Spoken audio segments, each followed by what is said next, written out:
The other three are small and deep. The three deep ones are levator scapulae and the two rhomboids, rhomboid minor and rhomboid major. Levator scapulae arises here on the outermost point of the first three cervical vertebrae. It inserts here on the upper medial corner of the scapula. Levator scapulae helps to elevate the scapula.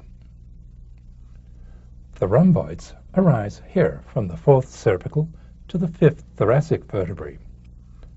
They insert here along the medial border of the scapula. The rhomboids elevate and retract the scapula. The large muscle which overlies these three is the trapezius. It's a beautiful but complicated muscle.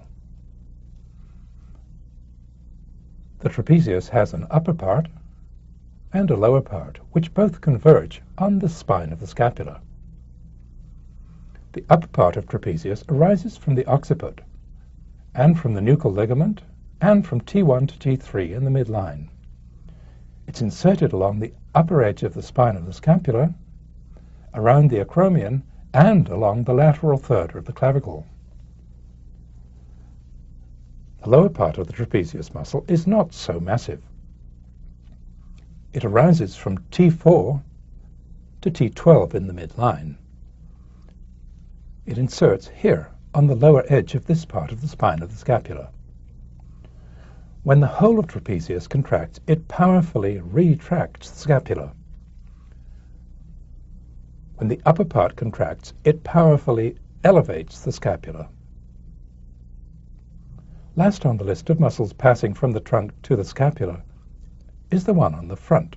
It's pectoralis minor. Pectoralis minor arises between the second and the fourth ribs. It's inserted on the coracoid process.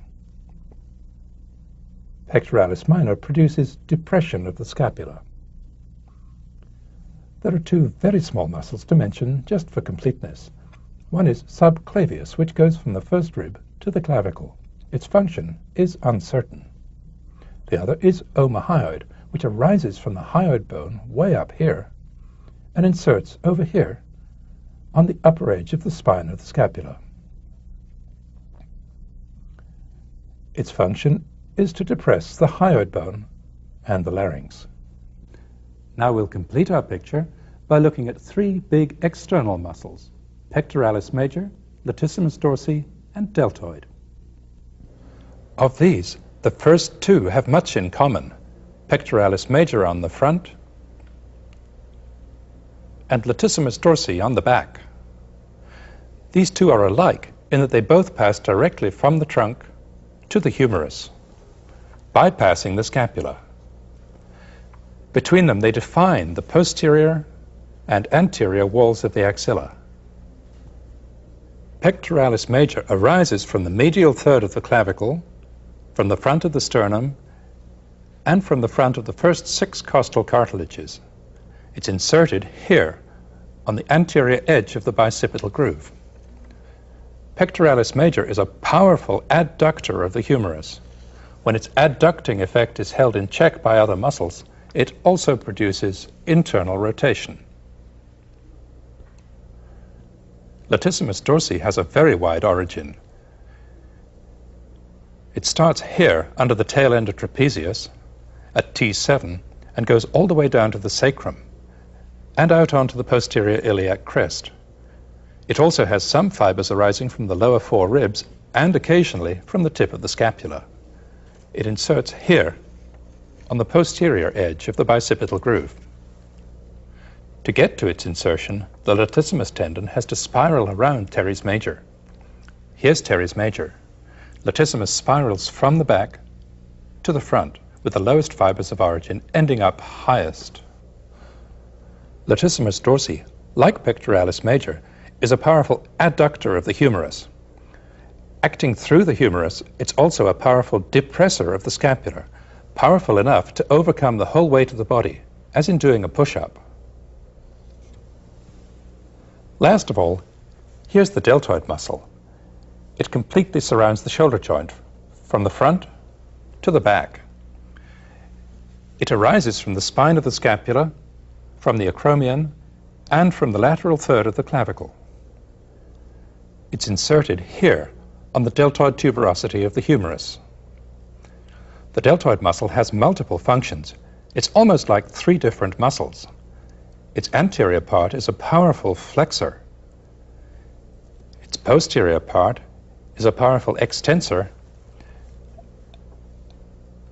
and its lateral part is a powerful abductor. Now that we've seen all the muscles which act on the scapula and on the proximal humerus, let's review them. If you want to test yourself, turn off the sound.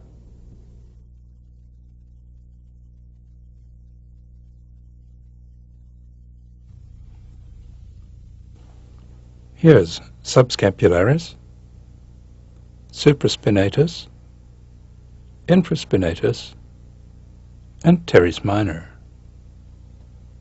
Here's teres major and coracobrachialis.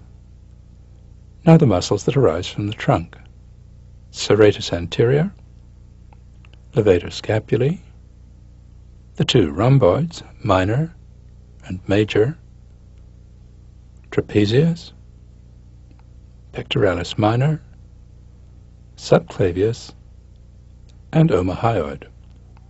And lastly, pectoralis major, latissimus dorsi, and deltoid.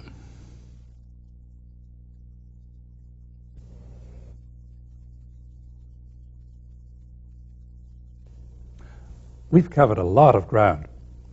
I suggest you take a break before you watch the rest of the tape. Switch off for a while and start again in a few minutes.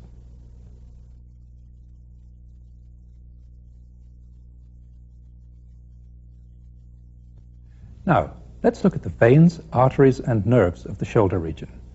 As you'll see, the main bundle of vessels and nerves lies behind the clavicle and behind both pectoral muscles as it passes from the base of the neck to the underside of the upper arm. To understand how things are arranged up here, where the main vessels come up out of the chest and the main nerves emerge from the vertebral column, there are some key structures that we need to understand. The first ribs, the cervical vertebrae,